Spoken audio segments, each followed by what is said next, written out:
Brother, यहाँ पे हमारा माइक खराब हो गया और पब्लिक मीटिंग करना मुश्किल है। जी बिल्कुल ठीक बात है। तो मैंने सोचा कि हम थोड़ा यूपी के बारे में बातचीत कर लें और आप अपना पर्सपेक्टिव हमें बताइए, हम आपको अपना पर्सपेक्टिव बताते हैं, थोड़ी डिस्कशन करते हैं। ठीक बात है। मैं समझता हूँ कि जब माइक खराब हो गया हम दोनों बात करेंगे, वो रिकॉर्ड होकर के जाएगी तो लोग बेहतर और अच्छा समझेंगे और अच्छा रिजल्ट आएगा। और क्योंकि सोशल मीडिया से वेल कनेक्टेड है तो सब लोगों को जानकारी मिल जाएगी कि हम और आप क्या बोल रहे हैं। यूपी जो 80 सीटें दे रहा है, इसमें 79 सीटें समाजवादी पार्टी, कांग्रेस, इंडिया गठबंधन जीत रहा है। एक जो क्यूटो है उसमें हम और आप लड़ाई में हैं। और इस बार क्यूटो नाम कैसे जापान वाला ही है ये क्यूटो, क्योंकि जो प्रधान सांसद हैं उन्हें सपना दिखाया था काशी के लोगों को कि दुनिया की सबसे बेहतर सिटी बनेगी क्यूटो। तो क्यूटो बनी नहीं बनी काशी के लोग ये तय करेंगे और फिर वोट डालेंगे। तो इस बार मन मर्जी नहीं चलनी है, मन की बात नहीं चलेगी, हमारे आपकी बात और 140 करोड़ लोगों की बात और संविधान की बात होगी।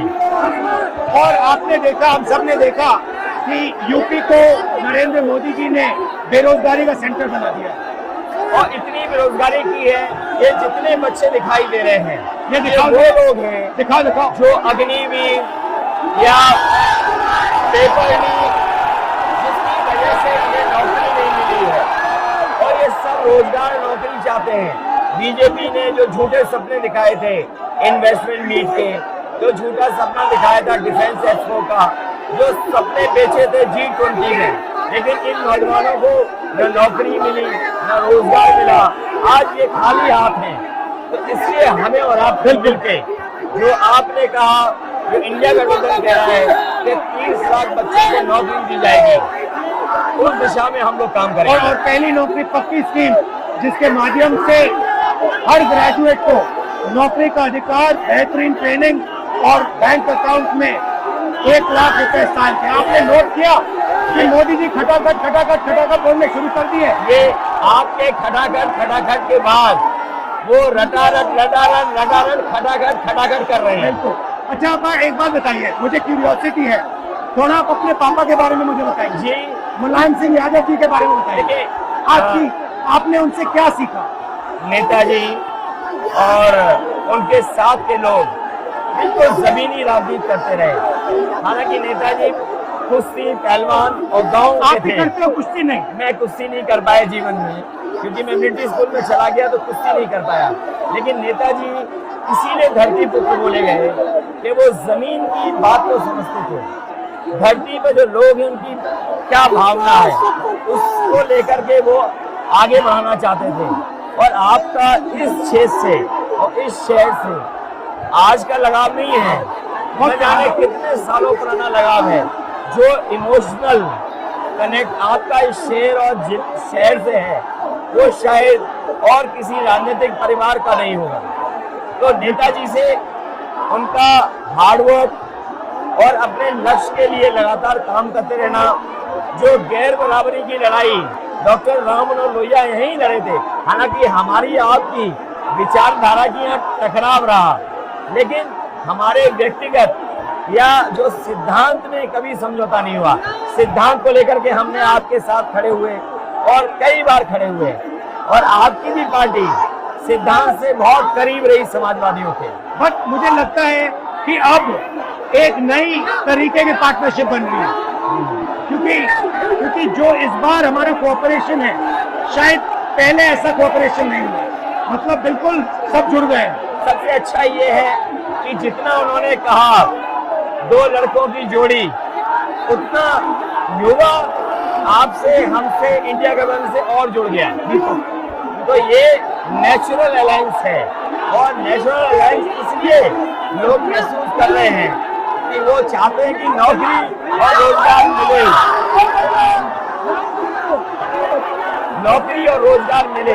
तो ये बड़ी भावना है कि हमसे, आपसे ये यूथ कनेक्ट कर रहा है। सबसे बड़ी बात, महंगाई की चोट सबसे ज्यादा इन लड़कों को लगती है।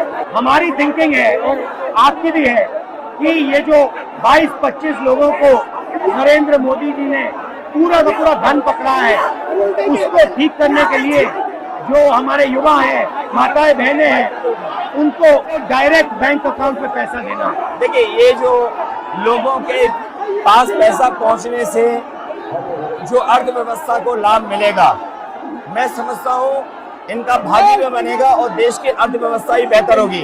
ये जरूरी स्कीम है कि इनके अकाउंट में पैसा पहुंचे, जिससे थोड़ा बहुत जीवन स्तर इनका भी अच्छा हो। नरेंद्र मोदी जी डिबेट से क्यों डरते हैं?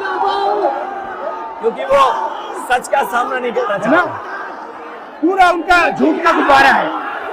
वो बीजेपी और बीजेपी के लोग मन मर्जी से चलते हैं, अपनी मर्जी से चलते हैं, और उनको लगता है कि डिस्कशन की कोई जरूरत नहीं है, क्योंकि वो सब कुछ जानते हैं। डेमोक्रेसी में जितना डिस्कशन होगा, जितने विचार एक दूसरे को हम सुनेंगे और एक दूसरे पे भरोसा करेंगे, उतना हमारा लोकतंत्र मजबूत होगा। ये बीजेपी के लोगों ने न केवल हमारी जान को खतरा पैदा किया है, बल्कि लोकतंत्र को भी और संविधान को भी खतरा पैदा कर रहे हैं। और इसका नतीजा दिख रहा है कि चाइना हमारी जमीन के अंदर आ रहा है, आ गया। ये बेरोजगारी बढ़ती जा रही है, जो प्रोडक्शन होता है वो नहीं हो रहा है, और पूरा का पूरा एक्सटॉर्शन, ईडी, सीबीआई, ये लोग मतलब एक्सटॉर्ट कर रहे हैं। कई बार सुनने को मिल रहा है और सरकार स्वीकार नहीं कर रही है, लद्दाख की हमारी सीमाएं सुरक्षित हो गई, और अरुणाचल के आसपास या सीमा जो चीन से छू रही है वो बहुत असुरक्षित है। तो चीन से जहां हमारा सीमाओं का खतरा है, वहीं चीन से हमारे बाजार को भी खतरा है। तो कहीं ना कहीं हम लोगों को अपनी मैन्युफैक्चरिंग इकोनॉमी और मैन्युफैक्चरिंग इकोनॉमी को बढ़ावा देना पड़ेगा।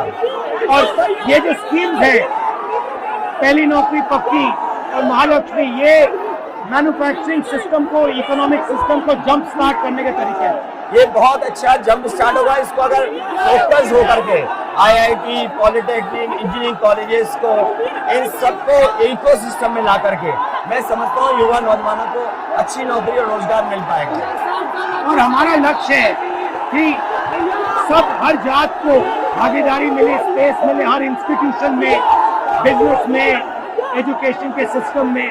तो वो हमारा, हम दोनों का लक्ष्य है। बिल्कुल। और क्योंकि जो बात सभी दल कहते थे, आज इंडिया गठबंधन कांग्रेस भी कह रही है कि सामाजिक न्याय जरूरी है, जाति गणना जरूरी है। देश के लिए ये बड़ी चीज है।